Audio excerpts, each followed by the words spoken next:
Welcome to a very special edition of the RANT. We've lost Gord, we've lost Glenn, but fortunately I found a very smart man to accompany me today, Daniel O'Sullivan. Mark, welcome to the be RANT. here. Thank you. Thanks for coming on. Obviously it was a weekend that exploded news-wise. Definitely. It's pretty hard to avoid talk about Eagle Farm. Did you bet at Eagle Farm on Saturday? I did have a couple of bets there at Eagle Farm, but I was very cautious in most of the races and sort of tried to stay away unless there was a horses there I thought I couldn't get away from. Yeah. So were you anticipating it would be like that?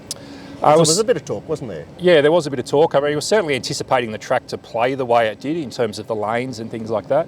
I think the surface was a lot worse than what anyone sort of imagined it would be after the time off and after fine weather in Brisbane for jockeys like Karen McAvoy to come back and say it's the worst track they've ever ridden on when he's a rider that's ridden all over the world and he's not a rider or a participant in the industry that makes sensationalist comments. For him to say that, I think really highlighted that it was a big issue with the track. Yeah. Look, it seemed astounding to me. We're used to Brisbane. We're used to it raining in Brisbane and tracks recovering amazingly fast. Yeah. What's wrong with this track? Oh, that's the $64,000 question, I guess. I mean, there's all sorts of theories around, from the way the track was built to the fact that the club didn't take on the maintenance program that was recommended, whether it be due to cost or something like that. But I think whatever technically is wrong with it, it's basically buggered. I mean, I think that's the key thing. There was a meeting there late in the year in the sort of warmer weather where the track played quite well. And you sort of thought, oh, maybe it's sort of getting back to something. It's always warm in Queensland, isn't it? Yeah, but now, I mean, the place is just a disaster. There's, trainers and owners talking about horses sort of copying injuries and coming back with black eyes and everything like that. And they're going to move the Oaks meeting this week. I think it'll go to Doomben. Economically, I think it's a terrible thing for the racing club. Obviously, they say turnover's better, crowds are better at Eagle Farm. They own both tracks, don't they? Yeah, they do, but I think they say that the turnover at Eagle Farm, Doomben pales into insignificance for the same meeting and also the crowds. But I think the issue with that is economically it might be an issue, but they have to do what's best for the participants, for the horses, the owners, the jockeys. And such a bum look, that Saturday track. Wasn't it terrible when you see horses slugging away around there? And the margins at the finish, I mean, just to see the extension of the margins back through the fields where some horses just clearly didn't handle it. And as I said, the horses, the owners, the jockeys, the trainers, there's so much at stake in terms of prize money, future value of horses, let alone the punting side of it, that they've really got an obligation to those participants beyond the economics. They say, well, it's whatever it is, $500,000 or $1 million difference to lose the meeting. I mean, that's the price they have to pay for the situation they find themselves in. I don't think any of the other participants should, have to carry that cost by racing on a terrible surface. I mean, if the football grand final was going to be on at ANZ Stadium and something happened to that surface and it was totally unsuitable, it doesn't matter that they say, well, we'll still get 80,000 and people will still bet on it. The fact is that it's not a suitable surface for the game. So I think it's the same with racing. So they're going to move it. I think it's Racing Queensland has stepped in and made that decision, not the race club. The race club's obviously not happy about it. But Racing Queensland have stepped in and said, no, we're moving this week and the future weeks are under review as well. So on a similar front, you'd have to say that Randwick is also a track that's under a lot of pressure. Definitely. Were you involved on Saturday? Yep, I played a little bit at Randwick, didn't have a lot of bets there. Randwick's been a problem for such a long period of time. Ever since they rebuilt it? Pretty much, yeah. I mean, and the amazing thing is now, why is the fence so good when the rail's true? I mean, for so many years, I think they went a run at Randwick after that where they had like 80 or 90 leaders and only one horse won when the rail was true. But now it seems to have turned around a lot. The sort of theories about the Kensington being ripped up in the watering and things like that, which I think the club denies, but there has to be something. They can't just say it's better maintenance or to go from one extreme to the other. Yeah. All right. But the surface on Saturday was much wetter than it should have been. Definitely. Yeah. We had a situation at Gosford on Thursday where they had the same inch of rain the Friday before and they were good. 2 days later, Randwick still can't recover from that inch of rain 8 days before. It doesn't hold water, or it doesn't drain, does it? I mean, it just holds water indefinitely. It doesn't matter what the weather is, any rain there. So I don't know what they do there. I don't understand. There's a few isolated examples of new tracks that have come up well, but the large majority of money that's spent on new tracks seem to end up buggered up. I mean, I don't know how they got Eagle Farm so wrong. It's not like it's the first racetrack we've ever built in Australia. Similar to sort of Randwick and the Kensington track itself was, in the first couple of meetings, the best track in the world. A few months later, they shut it down. So, I don't really understand enough about it to say what the problem is, but surely there has to be an answer. I think maintenance is a likely culprit in some way, because I'm sure that tracks don't employ the number of personnel to maintain their tracks that they once did. In fact, I'd say there's a tiny fraction of personnel employed these days. Yeah, that makes a lot of sense. I mean, I have some relationships with a couple of track sort of people around the country, and they've been really good at educating me about things that create bias and maintenance and the equipment they use and stuff like that, and the difference between the well-resourced tracks and the tracks that aren't well-resourced. I'd suggest that probably does play a key role, but surely it's has to be some sort of priority. I mean, this is the surface that the game's sort of played on, that everyone relies on to create even and fair racing, not only for punters, but for all the jockeys and trainers and owners and everyone else that's got a stake in the results of races. Okay, so Randwick on Saturday, how did you approach the meeting? I presume you start looking at these meetings well in advance. Yeah, definitely. What were your expectations about Randwick, both in terms of the track condition and the likely bias? Yeah, look, I think that the starting point's always to look at the track and look at sort of past meetings, and I think I was like most people sort of expecting, up and closer to the fence to be the sort of place to be. And it looked very much that way early on, but then we saw a couple of horses sort of defy that as the day sort of went on, sitting wide and looping and coming down the middle. So, I'm not too sure whether it was in fact closer to the fence early. Some of that was pace related. I think there was a few races that were quite moderately run. And then whether it was in fact better on the inside, and then just the traffic there saw those outside lanes sort of become a little bit better. The first point's always to sort of look at the track, and to be honest, that style of track tends to suit me because they're the sort of horses that I look for. Yeah. I can't forget the mention you made at the Betfair Forum a few months ago. That's just stuck with me like glue. It's walk us through it. The up on the pace restriction of sort of betting plays. Yeah, that's right. I mean, probably the biggest difference the biggest step forward I took in my own sort of punting, going from just battling around as a sort of hobby punter to really sort of taking steps forward to reaching what I'd say my goals would be when I resolved in myself that the most profitable horses to back are those that sort of race on the lead or close to the lead. And it doesn't matter how much you like those other horses, the horses that race back in the field are significant losing sort of propositions. There's historical research you can do to prove that. You can look at the records of favourites that settle back versus those that race forward. And then I had all of my own betting records over a number of years, and that's continued to this day. So I had sort of made a resolution that I would only back horses that raced on the pace or settle close. And pretty much from the time I did that, I took a huge step forward in my overall sort of betting results. It did require quite a lot of discipline because there's horses that you naturally like that are going to settle back a bit, but you just had to, sort of maintain that discipline to sort of knock them out. And I think, for any punter that's, looking to maybe take that next step forward, that's a key thing, because I could pretty much guarantee anyone, if they kept detailed enough records, that the horses they've backed that have settled back in the field, they would have lost significantly on those horses. I guess these days I'm a little bit more flexible with track patterns and different things like that, but still, a massive portion of my bets would be horses that I expect to sort of race on the lead or sort of close to the lead. And to break those rules, I have to be sort of super confident. I think it's a very, very solid suggestion. In fact, it's probably something you could recommend.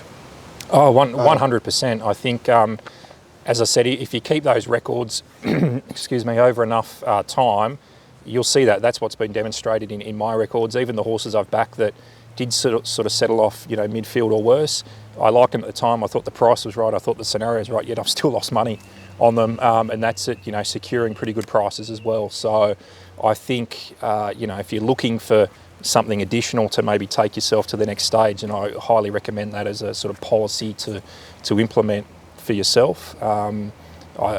There's no doubt that it can increase your sort of profitability, and then you're able to, if you keep those records, measure your effectiveness in that area. Like look at your percentage of bets that settle up near the lead and try to maximise that percentage. If you're going through a bad run, check those measures, and often you find that you've been getting on too many horses that have been settling back, and it can be sort of good impetus to just tighten up your focus and try and concentrate on those horses to sort of boost your profitability.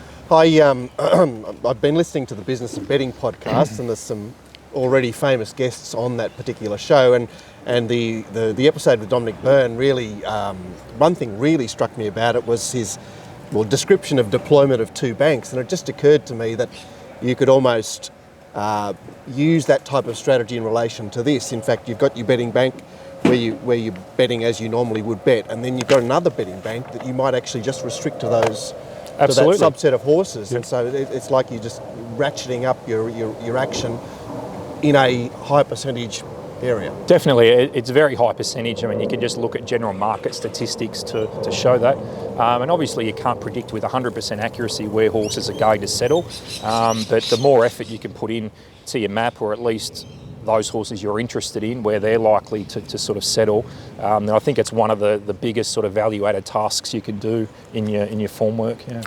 So back to Randwick, we had a situation where we obviously had a very promising group of 2-year-olds in the first, and a fairly lacklustre group of sort of midweekers in the last. But you can't tell me that the differential in times between those two groups could be what it was on Saturday. No, I think there was definitely an issue as the day went on that the track got slower. I also think some of those later races won by horses sort of scouting a bit wider sort of added a little bit. But you often see that at Randwick, the track can fall apart as the day goes on. There's lots of examples of that over the years, where there was one example there where Black Caviar won a race there on a sort of wet track, and when you looked at her time and performance, the gap didn't measure up to sort of the early races, and it was a clear sign. And then when you look deeper into that, you see other examples. So Randwick does very much fall apart as the day goes on when it's soft. So when you're interpreting the times and the sectionals, you need to sort of make some allowance for that, and that's certainly something that I sort of do, trying to get the most accurate picture of the objectivity in the figures. Yeah. Okay, so with that in mind, what are we saying about the times these 2-year-olds ran, or certainly the winner, who obviously won by a big space? Yeah, I think even the best job I can do at trying to allow for all of that, I think he's still very, very smart horse. He had, on debut, he obviously had the SP over Malahat, which in itself is a reference. Malahat's a fairly well established with some good form lines. And that was a very strong race, even though it was a maiden. And I just thought Kementari showed tactical speed, then elected to take the sit. He showed enormous turn of foot, and when I look at his figures and what he's done in the context of that race and how it was run, 2-year-olds don't go much better than that.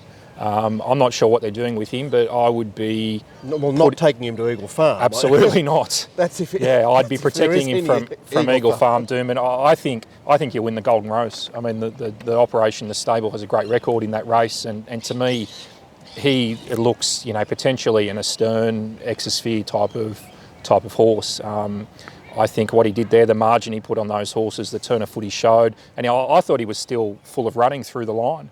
And certainly his late speed through the line was super strong.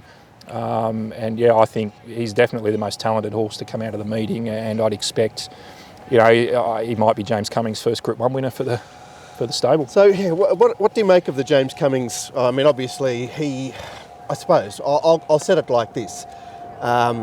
Trainers these days have to do a multiplicity of jobs, don't they? They're not just training horses. Correct. And there must be a lot of bugbears amongst trainers going, oh, God, if only I could just train the horses, not have to deal with the owners, not all this administration that I have to do. Collecting money, yeah. And I suppose from his point of view, he's thinking, well, look, I can just train horses and someone else will worry about all that other stuff. Yeah, I think it's a terrific appointment for them. I think as an observer, I think they've struggled under John O'Shea somewhat. They've prided themselves on success in the elite 2-year-old and Group 1 races. I think in his 3 years there, they had like 79 Group 1 runners in 2 and 3-year-olds for just 3 winners. I think in the 2-year-olds it was something like 19 or 20 2-year-old Group 1 runners, and they had just 2 placings out of that. So I think So what's the decision? You're suggesting the decision has a results factor to it? Oh, potentially. I don't really know. I'm sure they'd say that their overall results have been adequate. I mean, they have won, Group 1 races, have had some good older horses that have come from overseas. But certainly in that area that they've traditionally been most successful, that they've struggled. If you compare those figures, I said, to what they achieved under Peter Snowden in, say, his last 3 years there, it's chalk and cheese. So I think one of the criticisms of the operation, I think it was mentioned on your show, is that they just can't get them to peak on grand final day. So I think there's been some issues there with the planning of horses and the timing.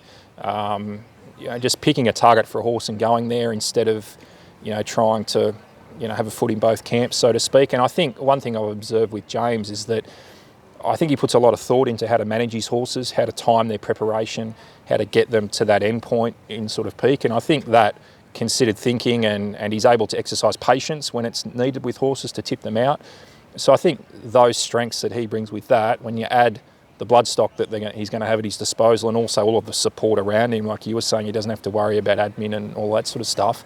I think those strengths he brings could see them sort of elevate again, particularly with those sort of young horses back to the new level. Yeah, look, it's hard not to think that way, isn't it? So, look, Highlight Horse Commentary, we understand that. What about the rest of them? Because obviously we'll see the other 11 or so horses going around in the next month or so. Is there anything else to take from the race? I'm not sure what you thought. I thought Heliosphere was all right for a debut. I mean, they did go quite slowly in that race, so his effort. He doesn't have a lot of early speed. I guess that's his challenge. He doesn't appear to have any tactical speed at the moment, and that was a 1,400 metre race on debut. So you wonder, what his sort of future is there. But certainly the work he did in the run home when he was totally unsuited by the speed, I thought was sort of quite good. I thought the others were probably a bit disappointing. The betting there was very much about the wider drawn on paces like Sambro and Lord Cecil, I think it was. But I thought after having a pretty soft time, they were disappointing. I think the winners, a potential Group 1 horse, you've got to sort of allow for that, but I think the others didn't really do anything to enhance their reputation. No, they sort of showed their level, didn't they? But I would say that of the first 5 across the line, Sambro was the only one that wasn't actually on the inside. Yes. And did actually sit outside the lead. The highway race, are you ever interested in highway races? Are they part of your portfolio? Or? Very rarely. The form typically comes from everywhere.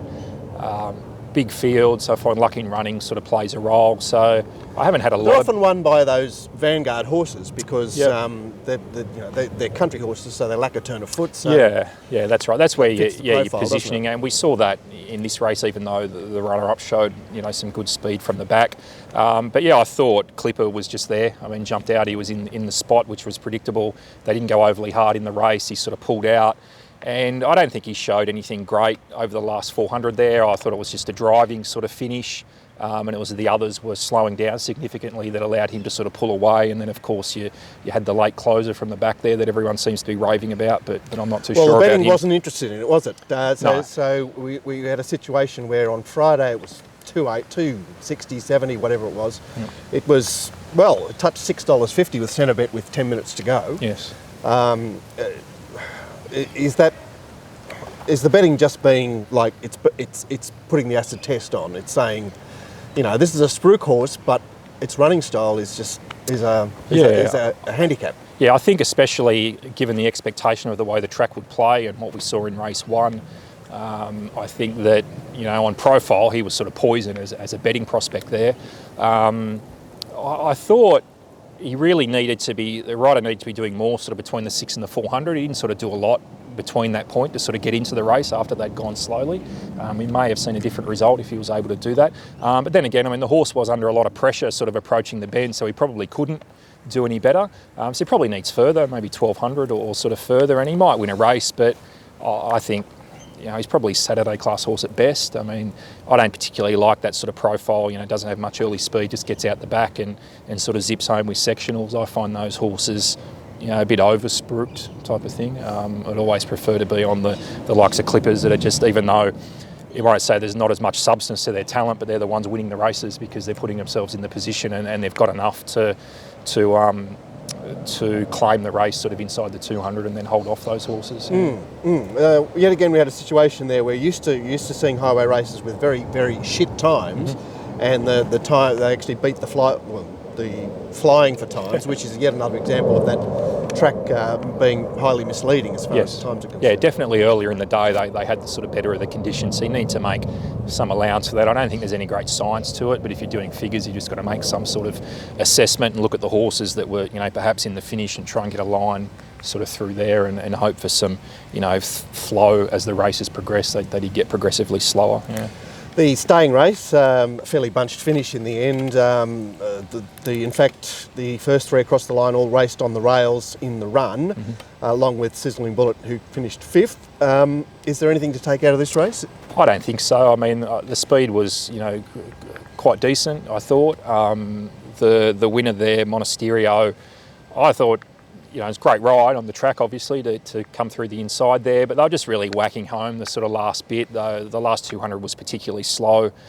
So I thought, he was slowing down less than the others. You had the two sort of blouses coming from the back. Lord Kingsley and the other one there. Mandalay Bay. Yeah, so they weren't doing anything special on the clock. I think they were just out plugging the rest. So I really don't like the form at all. I can't sort of see. Not much to take there. No. What about the Spruik horse in the race that there was resisted a fair bit, because obviously, once again, we were in a situation mid-program where his aces were not what they might have seemed a day or two before. Yes. Yeah, I mean, you're talking about Prometheus, is it? Yeah. I must admit, I was sort of hard against him on the day, purely because of the way I thought the track would play. He's drawn wide. He didn't appear to have the early pace to sort of get up there in the sort of vanguard. We had a designated leader anyway. Yeah, as you would sort of call it. So, so he was always going to be, midfield too wide. At worst, he might have been caught deep or sort of going right back. So it was, and then sort of trying to loop around the outside. So it was hard to sort of see the appeal in that profile sort of on the day. I then noticed he was sort of back, so I was having a discussion with another guy live at the time. He's sort of saying, what do you make of this? And I said, well, maybe they're going to press forward and just do whatever they can to sort of get up there. That sort of didn't happen, so it's probably a forgivable run. I think he's a horse that has a little bit of something. Yeah, well, look, first time to 2000, I suspect that, well, the thing to take out of the race perhaps is the fact that the winner went terribly at Kembla, yes, right, but stepped up to 2000 for the first time in this preparation and then had a trial subsequently. So it's one of those steps that it's a bit awkward. Yep. So you're looking at horses with talent. They go to the distance the first time. You should just recognise that is a problem, or can be a problem. Yeah, it's often they need that run as the building block to, and we perhaps saw that later in the day with Broadside as well, going to the 2400. So yeah, it is something to sort of keep in mind. I mean, I think sometimes you can maybe take that a little bit too far, sort of looking for excuses, and sometimes the horse just wasn't up to it on the day. So you've got to try and get that balance and just be satisfied in yourself, sort of what you think. But yeah, I think Prometheus didn't sort of, I guess there was a few things against him, let's sort of put it that way. So as I said, I think it's, forgivable sort of run, and he's definitely got something there to compete at that level in the future, maybe when he's set up a little bit better. Yeah. The, well, I suppose you call it the mile welter. That's what benchmark 85s are pretty much, aren't they? Yep. We saw the Waller sort of perennial special type, he has these horses every winter that you sort of love to hate them, but they somehow, they knock off a few races in the season. Yeah. So Willie wouldn't be you wouldn't be in the So Willie fan club. Definitely I don't not. He's not. He knocked me off earlier this preparation when I was on Stampede. Yes, Stampede there, and So Willie got up the sort of inside there, and he just thought, how did he win? I think he was first up, So Willie. Yeah, but obviously he's gone up. I think So Willie now, I think before this prep he had like 1 from 21 or something. Now he's won 3 from 4 this prep. So go figure. And any future for Supply and Demand appeared to have every chance. Yeah, I think he had every chance. He's now sort of regressing this prep. I mean, he started off, now his last couple of figures, he's sort of gone backwards a bit. Just didn't seem to want to find the line there. I mean, he sort of had enough chance. So Willie did a good job, I thought. I mean, he was backed in the race, which seemed really odd given the pattern on the day, and he was obviously going to be back. So I must admit, thinking before the race, why has this horse been backed? Obviously, he was sort of going enormous, so I thought he did a good job to make up ground from the back there. What we can forget and overlook in those situations is we're talking about a horse that was fourth up, that was on a 7-day backup, that had his last start in town, and I know that I bang on about this and everybody lampoons me for it, but Supply and Demand is coming from Scone. He's got a Scone reference there, and there's something about that that's just not quite right. It's like, if you play on a Saturday in town, you've really got to have Saturday credentials. Not saying that he doesn't have Saturday credentials, just that So Willie had a more potent setup than he did. I guess Kingsguard is a bit of a battler that is not quite ready yet. Yeah, potentially. I mean, he's probably stuck between midweek and Saturday class, so this is probably the right time of year for him to be racing to compete at the sort of Saturday level. And Chandana, she's been up for a long time. She had a sort of not a very nice run in the race, but it doesn't appear to be anywhere to go for her. No, I mean, she may need a break now. I mean, she had a couple of opportunities there and was sort of running well. Whether that run sort of exposed her now for this sort of preparation, I'm not sort of too sure. But yeah, I think, as you said, it's a welter race and they're the type of horses that you're sort of dealing with. So. And shouldn't give too much time to. The 3-year-old fillies race was just dominated from the front, and the surprising thing was there was no interest in the betting in her. You know, it looked like a race once Noir had come out and a couple of others. It looked like the race was going to unfold like it did, and yet the betting paid no respect to that. Yeah, it's interesting. I mean, I know that you sort of liked her before the race. I must admit, I didn't sort of like her, just in terms of figures and stuff like that. Well, she was coming out of a very yucky race. A really yucky race. But, you know, I think she was up in trip, is that right? And she was 11 to 14. Yeah, got control there. That always suits, you know, gay runners. She'd go along sort of particularly slowly. I think... Really slowly? I think like between the 1,000 and the 600, she went like 25.1, and then between the 6 and the 2, she went 23.1. So it's like a 2-second sort of speed increase, or the best part of sort of 12 lengths. It was almost a little bit like track work where she's just brushing along in evens and then, you know, sort of sprinted home. But that said, I mean, she did have 60 kilos, which I'm not a huge weight person, but I do make allowance for it. And that's, you know, nearly 5 kilos above weight for age for a 3-year-old filly. So to show that turn of foot with 60 sort of suggests some talent. And she's only in a second preparation. She's second up in her second preparation. Yeah, so I think, you know, she's got something there. She looks a serious sort of Saturday class horse and can probably pick up a few more sort of wins this prep, I'd say. The Beaten Brigade, Sea Bloom, who was tried, Brûlé, who was there, Siren's Fury, who wound up favourite.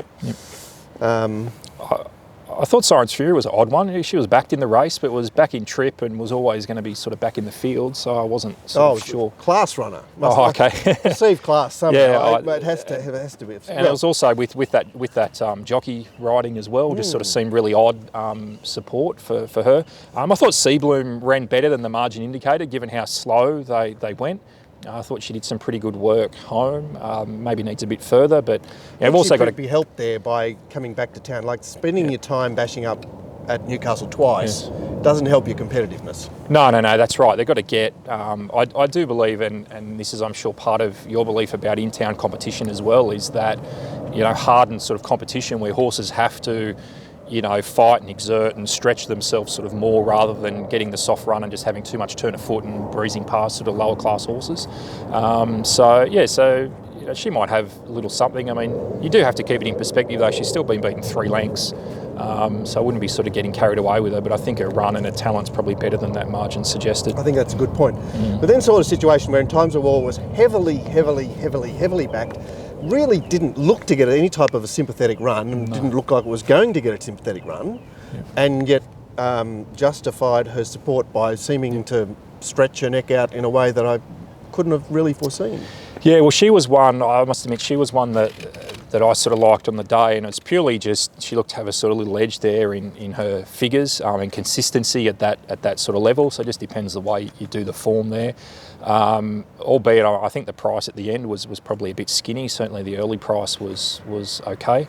On face value, it seemed when you saw her have that trip and win, you thought, what an enormous win. But I think then when you look, I noted here that Loves a Fantasy and Feeling the Love at big odds, and they sort of had a similar trip where they were sort of They were looping on her as back. well. It was like a conveyor belt in the end. In fact, in Times of War, basically carried them into the race. Yes. So I think that was perhaps the first sign, about the track and sort of off the fence being okay.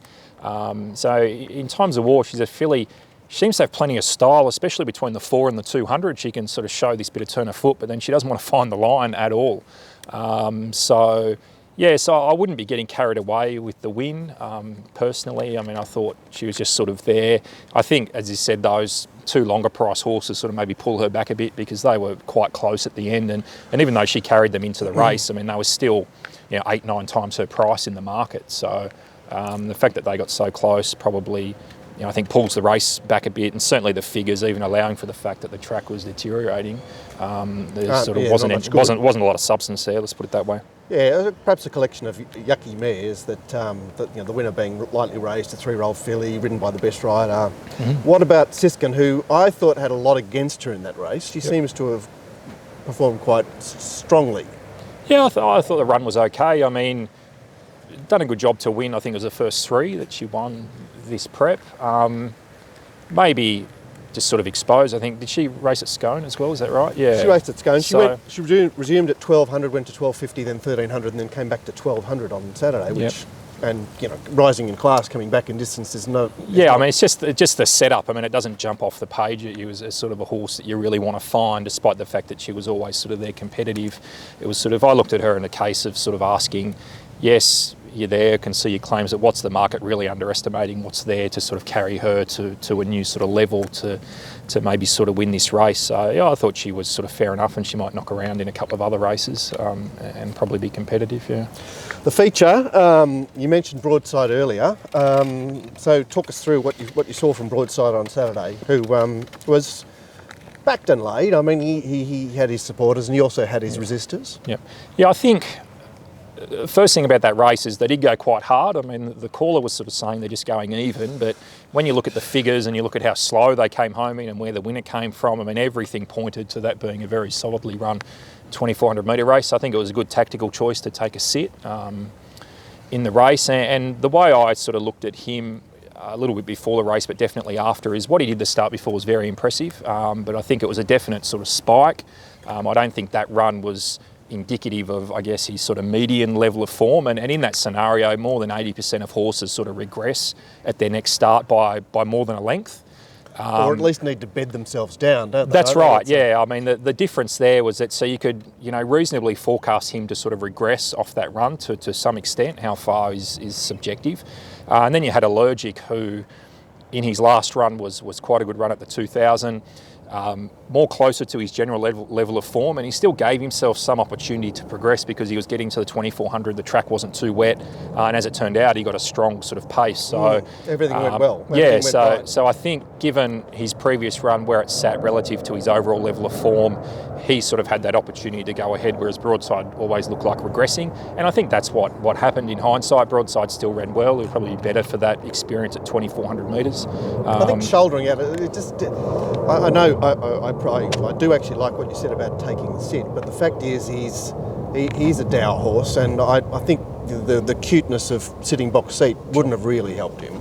No, I mean, he may be better off, sort of rolling, even if he controlled the speed and went a little bit slower. I mean, if that race was run a couple of lengths slower, then he probably wins, because Allergic did really have everything to suit, and they were literally walking the last sort of 200 metres. So I think, if you supported him, I don't think there's anything, wrong with that. He just didn't get the race sort of run to suit. And as I know you said before the race, he's going to 2,400 first time, which is a new sort of world. Allergic's very well established at that trip, and got the race to suit, and probably a track condition to suit as well. I mean, he didn't like those heavy 10s back in the autumn, but got a bit of sting out there and sort of did the job. There's only one other thing I'd want to mention from the race, and maybe it's going to be irrelevant, but Beyond Thankful did have a prep run there, being pushed into an on-speed position in a very fast-run race. If he's got anything left to offer, and he may not, he's soon going to find it. The Flying, the 1100, was a race of looked very different, the sort of first half of the straight from the last half of the straight. We had a situation where Ins and Outs just ran away from the monster, who was in there, has then come with the winner to claim him again. Batioz trying to stave them off. Any intelligence here? Look, I think the figures out of the race were quite solid. I mean, went along at a good pace, they've run good time, allowing for that deterioration of the track. It was a bit of an optical illusion late, and I think that alludes to what you were saying. The last 200 was very slow. The Monstar and Kadiro, to some extent, they're sort of whacking away, and then those ones that had kicked clear initially were sort of really stopping. But I think a lot of those horses were first up. I think it'll be a good form reference. I guess a lot of them will go to the June Stakes, is it? So it definitely would have been a good fitness run because they ran along a bit in that race. And Kadira, it's a good job. I mean, the horses had more than 50 starts, I think. I know, and so, it looked like he was pensioned off to Queensland there, and has returned to win 2 Saturday races. One of them at Warwick Farm, where I always go, a Saturday race at Warwick Farm is not quite a Saturday race, but here he is. He's done the job. I guess I'd say that Batahov is not really suited from an inside draw. Not in the way that race was run, yeah. And so he's your likely June Stakes candidate. And Upscale had detractors and then had fans. She settled in an unfamiliar position for me. She's a horse with pace. She's a leader. Yep. So I suppose she's still got something to offer. Definitely. What do we do with this wretched Machine Gun Jubbs, who is just a complete enigma, isn't she? Yeah, she has a lot of talent, but just consistently misses the start. That's one problem. I don't know. She's probably the sort of horse that you find it hard to back, but she'll probably blow you out of a good result one day. She's still got a good-looking record, despite the fact she's won one Friday night race in town, and there she is, hard in the market and well backed in a top grade race. The highest sort of winter grade race you get. Ins and Outs. He resumed with blinkers back on, off good trial. He's from a fresh yard. He's gone a bit mad in front. Is there anything left for him? He now hasn't won for some time. Yeah, it's hard. How's he going to get his sort of mojo back to put a race away? I mean, he'll be sort of thereabouts, but I don't see him as a horse that's ever really going to sort of stand out as sort of something you want to be on. I suppose his wins were he just controlled completely the races and ran them to suit himself, and one of those one-dimensional type of. Maybe if he can strike like a small field. I mean, the field sizes seem to be okay of late, so I don't know if he's going to get any luck in that regard. But maybe small field controlling sort of thing where he can use that bit of turn of foot he's got to sort of put a race away. I think he'd be hard to find. Yeah. On that subject of field size, is there a field size that do you prefer a certain configuration of fields? I prefer more, the average size, 10, 11, 12 runners. The small fields, the really small fields, you struggle to get enough horses soaking up the percentage that you need to sort of create the value. That's a good point. Yeah, I think the big fields, you do get a lot of those horses that are taking up percentage that, you can just put a line through. But then you get a lot more complexities with maps, luck in running, momentum sort of issues held up behind inferior horses and stuff like that. So I must admit, from a form perspective, I like sort of seeing 9, 10, 12 sort of horses. All right, 5 pairs of 2, 6 pairs of 2. Yeah, pretty much, without sort of too much complexity. So it gives enough for perhaps a bit of pace in the race if there's enough leaders, but not too many runners that you have to sort of worry so much about, momentum and bad luck and stuff like that. Yeah. And the last race, which the Nightcap, it really was a poor crew, and Wanker came off 2 very, very ordinary Canterbury wins to get shown up hopelessly. The Bull looked to find the lead and went along, but it's good pace. But you'd think that he'd need to go along. He's not. That's his style. Yeah, he can't sort of sit and sprint. No. So he was ridden to best suit him. I think they went along at a strong pace. What you mentioned there about Wayanka, I think, come out of those races he suggested, but they're also quite softly run, and he'd sort of found a fast run 1400 here. So I think that exposed some holes there, at least for the time being anyway. I thought Magical Stance was a good job. Long time off. I think he was only first up runner in the race. Well, he sort of sprung out of the gate. He settled easily. 1400. He signalled himself, didn't he? It's funny. After the race, I was reflecting on the fact that he was sort of a Saturday horse that managed to get a very tame lineup to run against first up. Yeah, it was a very poor race. I mean, they've done sort of nothing in the figures. I'd be very suspect about the form sort of going forward, even though it was the last race of the day and they had the worst of the going. I thought Magical Stance, again, they were sort of walking the last sort of 200 and he really, perhaps with that, he's effective up to sort of 2,000. He had that sort of bit of stamina on his side in a pretty slogging go over the final 200. Albeit, as we said, first up, like 240 odd days, over 1,400, so that's a nice sort of training effort. Yeah. Level 8, who I've always thought was a pretty moderate provincial performer, has now overachieved seriously in two, well, we'll call them Saturday races because they're run on Saturdays. They're sort of looking more and more like midweek races, but is he a surprise, or is he just showing that these races are really much poorer than you realise? I think maybe it's the latter, especially when you consider the fact that because of those performances, the connections are going to be encouraged to keep competing in that grade. And given that race was sort of so weak, I mean, he's going to need to strike a similar race or sort of weaker if he joins in anything that's genuine Saturday class, then I think he might be shown up. There is a horse in that race that perhaps points to that 2 seasons ago, Final Decision was very competitive through a winter of Saturdays, and we find him 2 seasons later where he's had nothing for the last winter and this winter. It's it could be just one of those situations where horses look like they're staking a claim for a particular level, but there's just something off about what's happening, and they're sort of fluking it. Yeah, that's right. And if there's no substance in the race itself, then even though it is on a Saturday and the class label sort of says what it says, if there's no substance in the race, and like you said, you just interrogate further and look at some of the horses around and the runs they had and things like that, I think you can fall into some of those horses a little bit too easy as betting prospects, and you really have to try and interrogate a little bit further to satisfy yourself where the form's position, rather than just taking a cursory glance and sort of saying, oh, well, it was a Saturday race and the horse ran well, so that's the level of form, because in a lot of cases, especially at this time of year, it's not the case. You can get midweek races run on Saturday and vice versa. Some midweek races, horses come out and showing Saturday class talent, so it is a bit of a trick when you're doing the form to try and make those interpretations. All right, we might leave that very, very investigative part there. That's the review of Saturday's races with a section about Eagle Farm at the beginning, and we'll be back in part 2 with a bit more general discussion. And I tell you what, I'm enjoying having Daniel as a guest here. He's fabulous.